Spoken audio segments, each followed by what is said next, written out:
은혜 받으실 하나님의 말씀 갈라디아서 2장 20절 말씀입니다.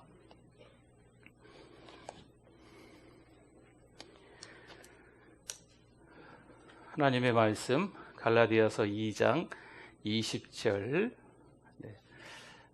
우리 잘 아시고 암송하시는 말씀이지만 우리 한 두 번 정도 읽어보면 좋을 것 같습니다. 같이 읽습니다.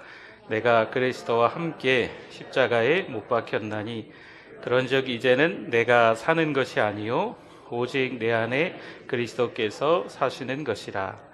이제 내가 육체 가운데 사는 것은 나를 사랑하사 나를 위하여 자기 자신을 버리신 하나님의 아들을 믿는 믿음 안에서 사는 것이라. 아멘. 한 번 더요. 내가 그리스도와 함께 십자가에 못 박혔나니 그런즉 이제는 내가 사는 것이 아니요 오직 내 안에 그리스도께서 사시는 것이라. 이제 내가 육체 가운데 사는 것은 나를 사랑하사 나를 위하여 자기 자신을 버리신 하나님의 아들을 믿는 믿음 안에서 사는 것이라.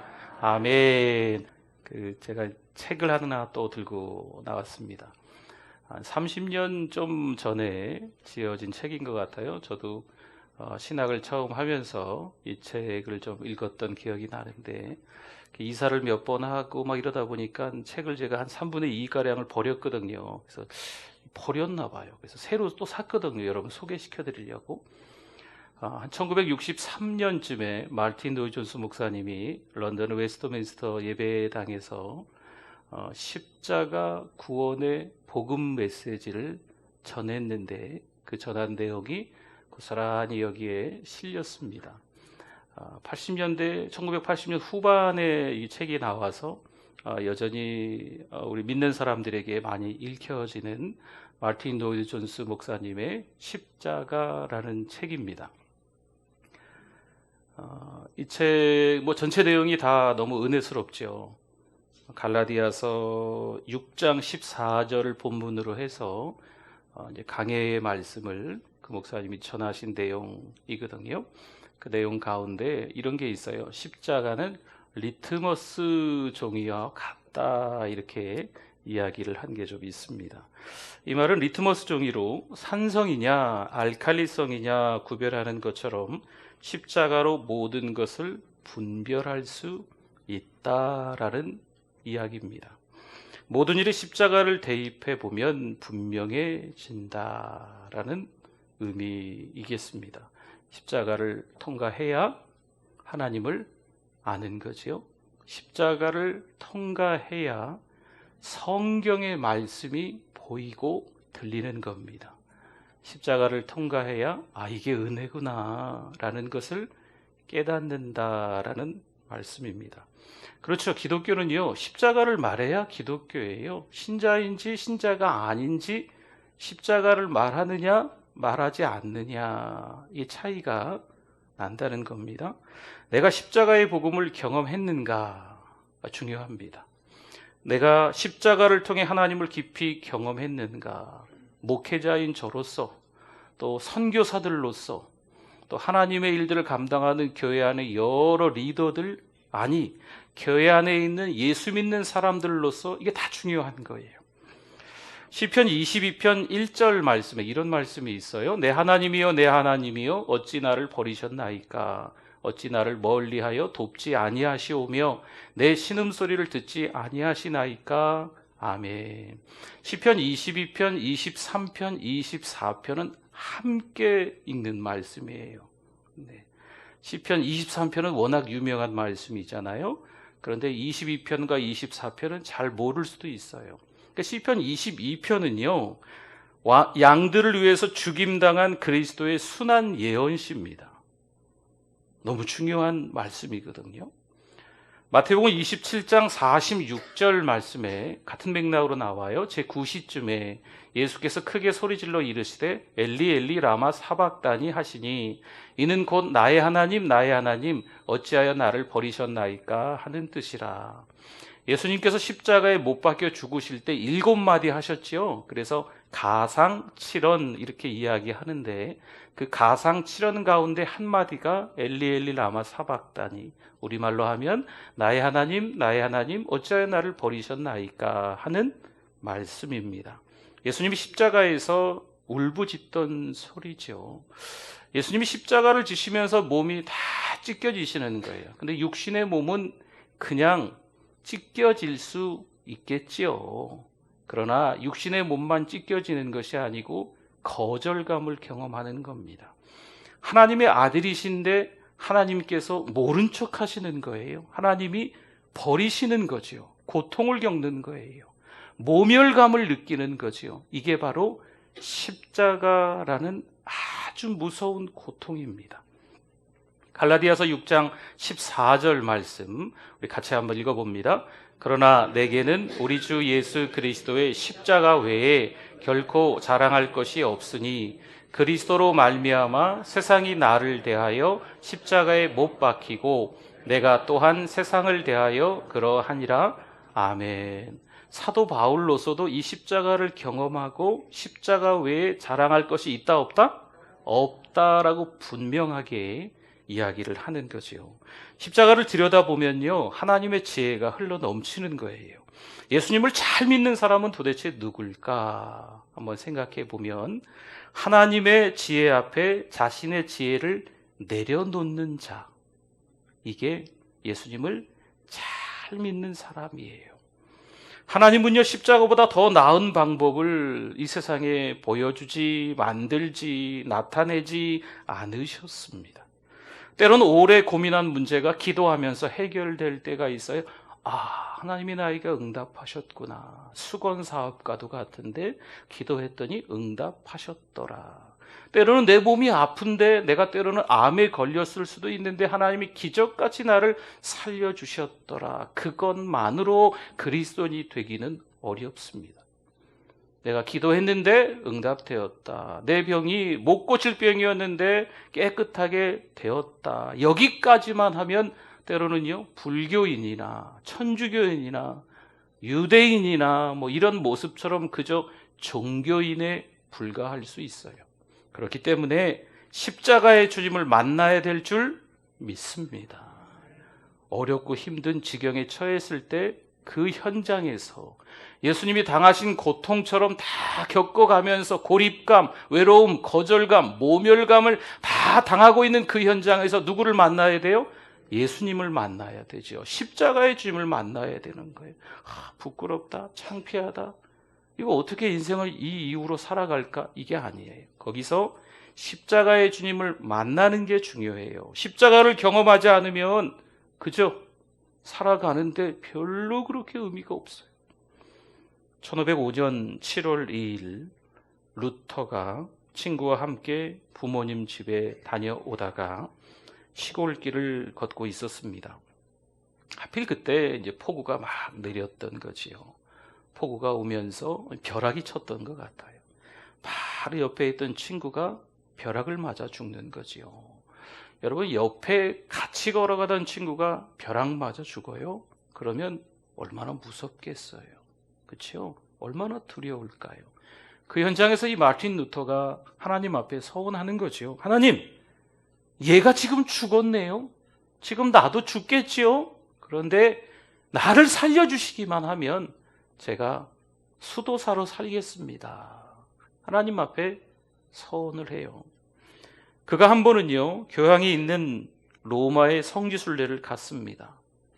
28계단으로 되어 있는 빌라도 계단이 그 로마에 있어요. 원래는 거기 있으면 안 되는데 이 로마가 예수님께서 고난 당하셨을 때 그 빌라도 앞으로 갔던 그 계단을 다 뜯어와 가지고 거기다가 만들어 놓은 거거든요. 그래서 그 28개의 계단을 무릎으로 이 마틴 루터가 올라가는 거죠. 지금도 많은 사람들이 그 28계단을 무릎으로 올라가고 무릎으로 꿇어 앉아서 거기서 참회한다고 합니다. 뒷이야기지만 28계단 올라가다가 마틴 루터가 중간에 내려왔다라는 이야기도 사실 있기도 합니다. 아무런 마음의 변화가 없는 거지요. 이 28계단을 올라가면 뭔가 뜨거운 체험을 할 줄 알았는데 마음에 요동치는 게 단 한 가지도 있지 않았다는 거예요. 오히려 이 성직자들의 탈선과 성직 매매로 가득 찬 것을 보고 아주 실망해서 이 루터가 다시 돌아오게 되는 겁니다. 근데 루터만 이런 게 아니었어요. 그때 당시에 이 두려움은요, 어떻게 살아야 되나, 이 공포를 느끼는 것은 중세시대 사람들 대부분이었다고 합니다. 결국 그들은요, 성물을 숭배했습니다. 또한 화려하고 장엄한 예배를 드리기도 하고 수도원에서 가학적인 금욕 생활을 하기도 하는 거지요. 우람하고 아름다운 교회를 으리으리하게 삐까뻔쩍하게 크게 교회를 짓는 거예요. 이렇게 하면 하나님이 좋아하시겠지, 이렇게 하면 내 두려움과 불안이 사라지겠지 하는 마음으로 했던 것들입니다. 이것은 왜곡된 믿음이에요. 그래서 누군가 종교를 이렇게 말해요. 종교는 스포츠와도 같다. 즐길 뿐 목숨을 걸지는 않는다는 거죠. 없는 것보다는 있는 것이 좀 나으니까 믿는다는 거예요. 교회 가서 마음의 평화를 얻고 오면 이제 됐다 생각하는 거죠. 또한 종교는 중독과 같다 누군가 이야기를 해요. 교회 가면 잠깐이라도 불안과 두려움을 마비시킬 수가 있는 거죠. 편안한 거예요. 마음의 평안이 찾아온 듯한 느낌을 받는 거지요. 또 자기 행복을 위해서 하나님을 이용한다는 거예요. 마치 열심히 일하며 돈은 잘 버는데 그 회사의 사장과는 관계 맺을 필요도 없고 알 필요도 없는 것처럼 하나님과 관계 맺을 필요 없이 목적은 자기 행복이고 돈이라는 거지요. 그래서 종교 하나쯤은 다 있어야 되지 않겠냐라고 생각하면서 교회를 오는 경우가 있다 말을 합니다. 여러분은 어떠십니까? 우리도 내 만족과 유익을 위해 예수님을 이용하고 있습니까? 우리도 교회에서 섬김과 봉사 그리고 돈 때문에, 명예 때문에 교회 바깥에 나가면 섬김을 못 받으니까, 대접받지 못하니까, 교회 오면 좀 대접받으니까 그래서 교회를 나오고 계십니까? 마태복음 11장 28절에서 이렇게 말씀이 이어집니다. 같이 한번 읽어보겠습니다. 수고하고 무거운 짐진 자들아 다 내게로 오라 내가 너희를 쉬게 하리라. 이 말씀은 예수님의 비판이기도 해요. 당시의 바리새인들이요, 이걸 지켜야 된다, 저걸 지키지 말아야 된다, 이걸 해야 된다, 이걸 하지 말아야 된다, 이런 율법의 조항들이 너무 많은 거죠. 그래서 사람들이 어깨가 너무 무거운 거예요. 주님 말씀하시는 거지요. 수고하고 무거운 짐진 자들아, 해야 될 거, 하지 말아야 될 거 많이 들었지? 수고하고 무거운 그 짐을 진 자들아 다 내게로 오라 내가 너희를 쉬게 하리라. 이게 주님의 말씀이셨어요. 달라스 윌라드가 이런 얘기를 해요. 하나님을 향한 사랑의 최대의 적은 하나님을 위한 일이다. 하나님의 사랑을 경험하려고 하는데 이 하나님의 사랑을 경험하는 데 있어서 최대로 방해하는 것은 하나님을 위해서 뭔가를 하나님과 관계된 일을 하는 것이다 라는 의미입니다. 교회에서 봉사하고 섬기는 게 필요 없다는 말씀이 아닙니다. 다만 봉사와 섬김은 믿음의 조건이 아니고 믿음의 결과라는 거지요. 하나님이 주신 은혜가 너무 커서 하나님이 나에게 너무 큰 감격을 허락하여서 하나님이 얼마나 그 사랑이 높은지 깊은지 넓은지 긴지를 깨닫고 나니까 뭔가 팔을 걷어붙이고 섬기면서 기쁨이 찾아오는 줄 믿습니다. 그렇죠. 믿음의 조건이 아니고 믿음의 결과로 섬기는다는 거죠. 로마서 1장 17절 말씀에 이런 말씀이 있습니다. 제가 한번 읽어볼게요. 복음에는 하나님의 의가 나타나서 믿음으로 믿음에 이르게 하나니 기록된 바 오직 의는 믿음으로 말미암아 살리라 함과 같으니라. 아멘. 물론 우리에게 믿음이 필요하지만 믿음이 우리를 의롭다 하지 않는다는 거예요. 그렇게 되면 믿음이 또 하나의 공로가 되고 말기 때문입니다.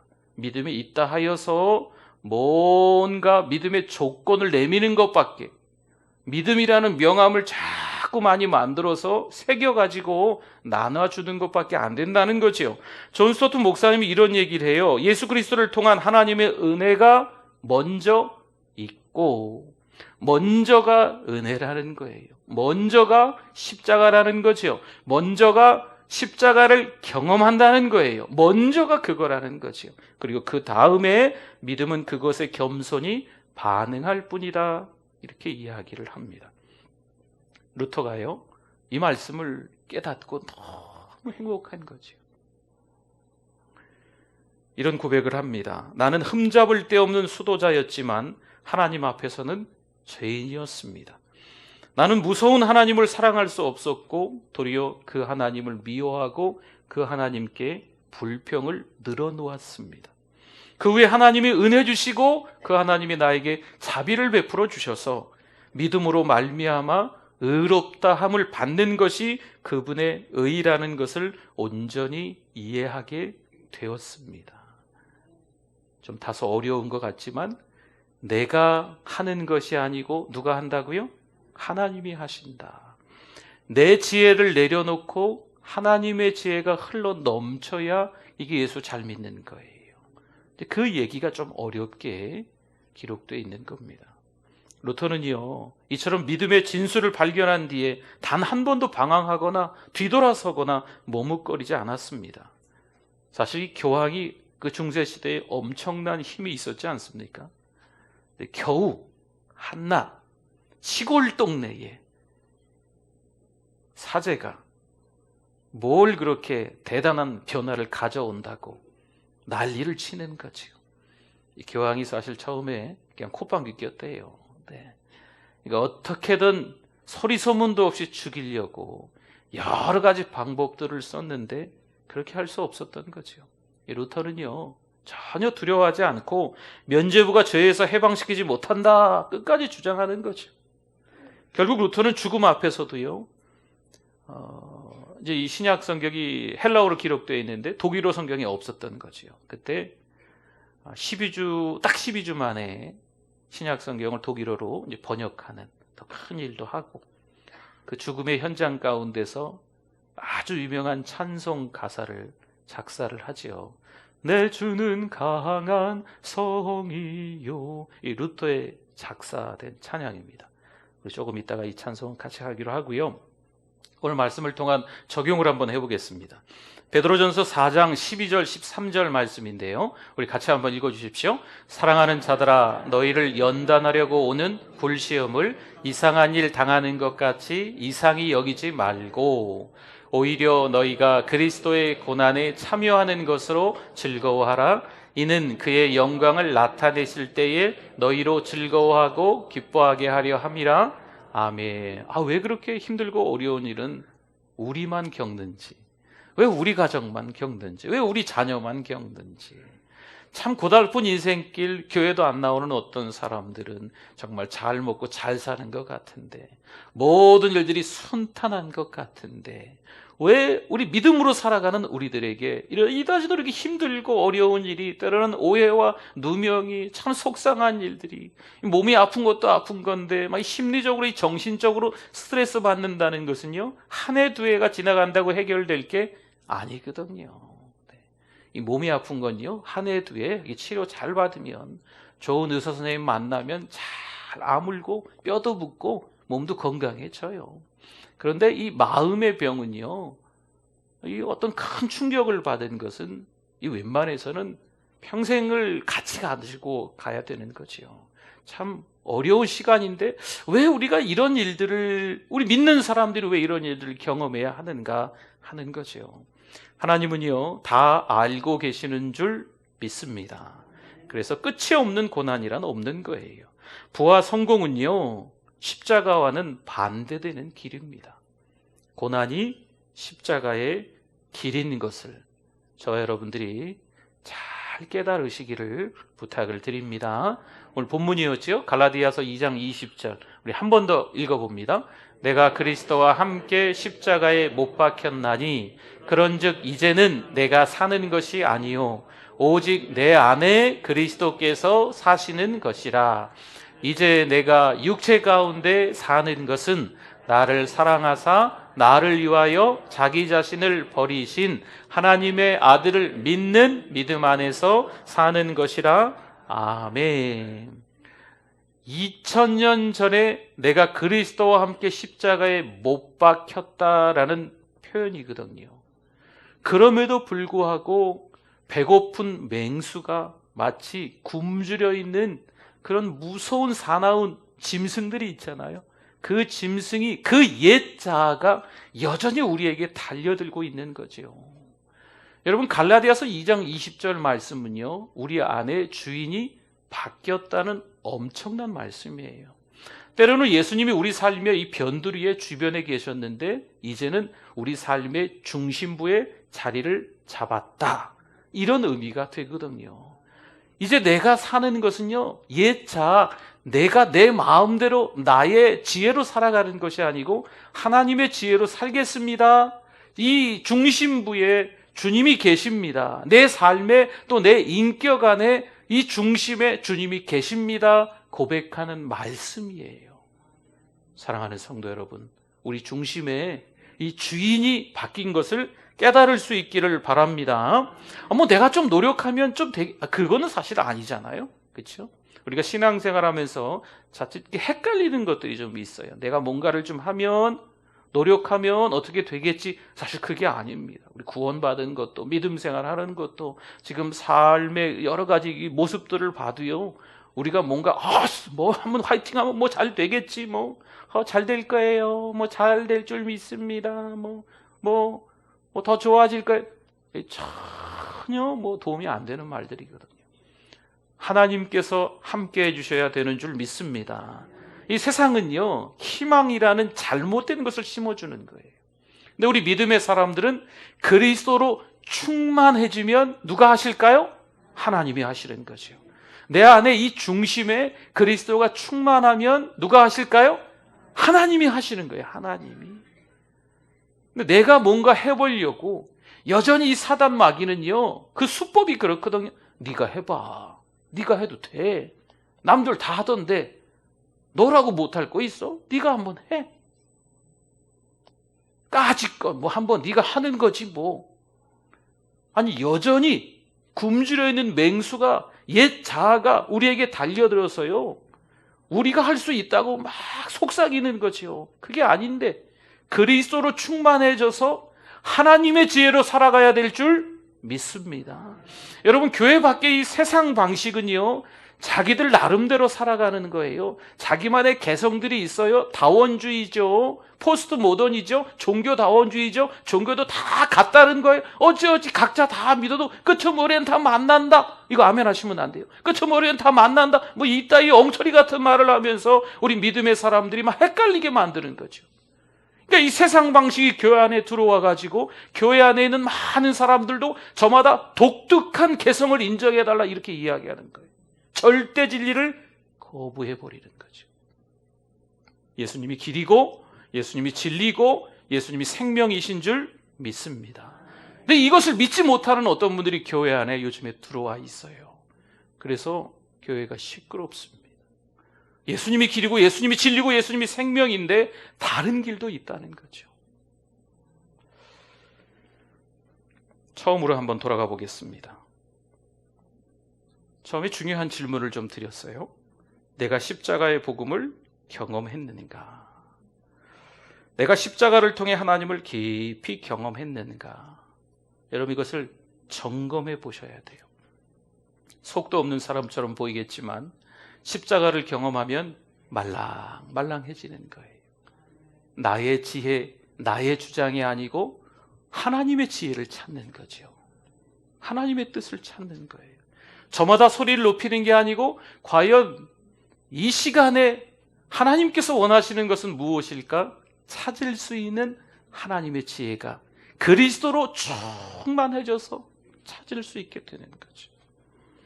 성령이 이끄시는 대로 살아가는 저 여러분이 되실 수 있기를 부탁을 드립니다. 물론 그래도 실수해요. 여러분 혹시 안 하십니까? 저는 실수해요. 여러분 혹시 안 하세요? 저는 죄를 짓네요. 그러나 예전과는 좀 다른 거지요.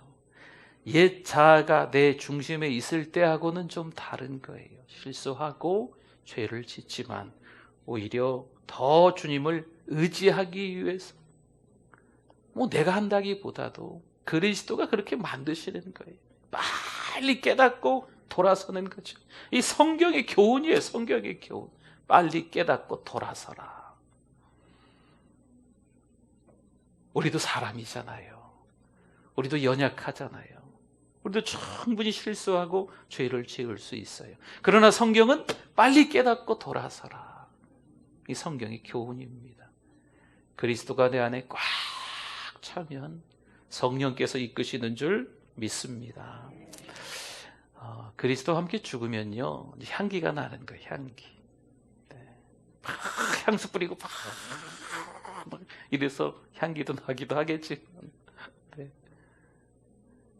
그냥 함께 있는 것만으로도 향기가 나는 거죠. 그 중심에 예수님이 계신 그 사람들은요, 말 한마디가, 그 얼굴 표정 하나하나가 그냥 저절로 향기가 나는 거예요. 근데 여전히 옛 자아가 살아있는 분들은요, 악취가 납니다. 옆에 같이 있기 싫어요. 요즘 좀 이상한 웃기기 위해서 다른 사람들을 막 깔아뭉개고 이 성적인 나쁜 농담들을 하는 게 유행이 되었어요. 살기가 많이 힘들어서 그런지 농담을 좀 많이 하고 코미디를 좋아하다 보니까 전혀 우리 믿음의 사람들하고 어울리지 않는 TV 프로가 막 생기고 막 그래요. 사랑하는 성도 여러분, 물론 웃으면 복이 온다, 구봉수 장로님도 그런 얘기 했지만 웃어야지요. 행복해야지요. 그런데 쓸데없는 TV 프로 보고 웃지 마십시오. 오히려 그런 것들을 보고 기도하셔야 돼요. 하나님, 저거 잘못된 건데 없애주세요. 같이 사랑방에서 TV에서 이런 게 나오는데 우리 같이 기도합시다. 조금 더 적극적인 분들은요, 아주 친절하고 자상하게 방송국에 전화하세요. 이거 잘못된 거 아닌가. 그렇죠. 전 그것도 맞다고 생각해요. 우리가 싸우려고 하는 게 아니고 이상한 이렇게 무당 같은 옷을 입고 이렇게 남자들이 여자처럼 이렇게 입고 이렇게, 아무튼 세상이 요지경이에요. 그렇죠? 그런 거 보고 우리 기도해야 돼요. 하나님, 이게 말이 됩니까? 하나님, 이거 없애주세요. 기도해야 되죠. 우리 믿음의 사람들은요, 향기가 나야 돼요. 향기가. 믿음의 사람들이 악취가 나면 안 되잖아요. 이제 한 주간 또 우리에게 주어졌습니다. 내일 월요일이지요. 월, 화, 수, 목, 금, 토 한 주간을 지내야 되는데, 여러분 가족들에게도, 직장 동료들에게도, 주변 이웃들에게도 마스크 쓰고 계시긴 하겠지만 향기가 날 수 있도록, 그렇죠? 그런 한 주간을 보내실 수 있기를 주님의 이름으로 부탁을 드립니다.